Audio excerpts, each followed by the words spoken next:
மாணவர்களின் அர்ப்பணிப்பும் கடின உழைப்புமே அவர்களது முன்னேற்றத்திற்கு உதவும் என உச்சநீதிமன்ற நீதிபதி சுந்தரேஷ் தெரிவித்துள்ளார்.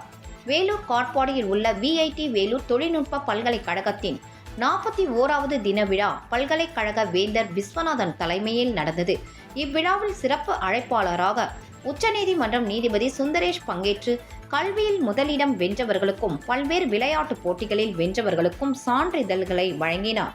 பின்னர் பேசிய அவர், சீனாவை சேர்ந்த பெண் ஜூவென் ஜான் சிறு வயதிலேயே தானாக சதுரங்கம் விளையாட கற்றுக்கொண்டு உலக சாம்பியன் பட்டம் வென்றதைப் போல் ஆப்பிள் நிறுவனத்தின் நிறுவனரான ஸ்டீவ் ஜாப்ஸ் பல போராட்டங்களுக்கு பின் வெற்றியை கண்டதைப் போல் மாணவ மாணவிகளும் இலக்கை அடைய கடின உழைப்புடன் அர்ப்பணிப்புடனும் செயல்பட வேண்டும் என்றார்.